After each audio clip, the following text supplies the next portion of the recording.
Hello everyone!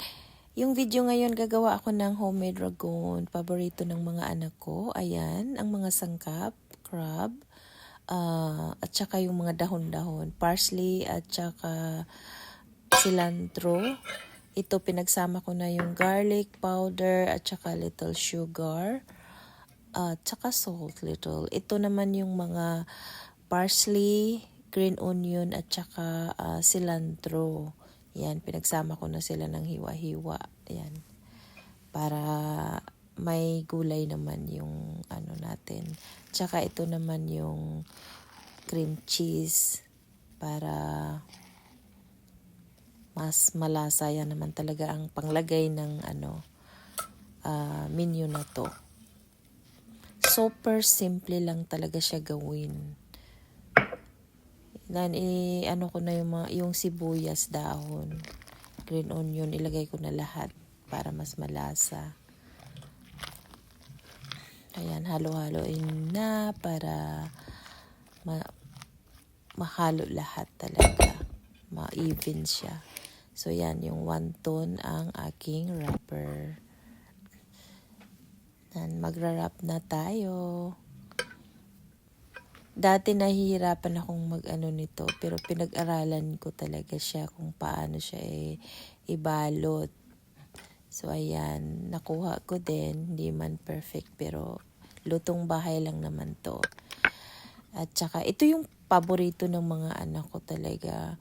Bibili kami, tapos ilang piraso lang, mahal. So, pinag-aralan kong magluto para mas marami.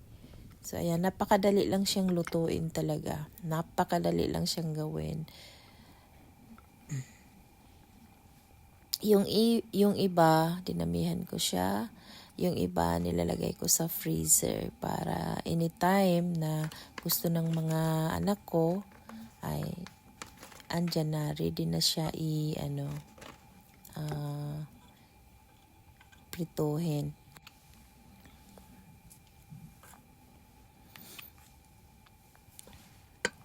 So, ayan, medyo mabusisi siya kasi syempre maliit lang yung pambalot.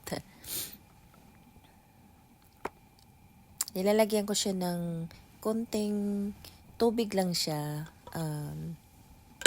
Tsaka may konting tubig, hinaluan ko ng konting cornstarch para mag-stick talaga yung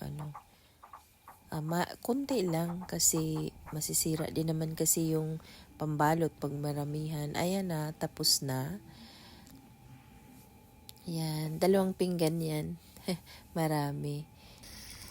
So, ayan, ipiprito ko na kasi kakain na yung mga anak ko. Tsaka sandali lang siya naman prituhin kasi luto na naman yung mga laman dyan. Yung crab, luto na. Yung mga gulay-gulay naman, okay lang. Naluluto din naman sa loob. Tsaka hindi po maganda kung Ayan. Ang aming snacks. Snacks yan. Crab Ragoon. Thank you for watching.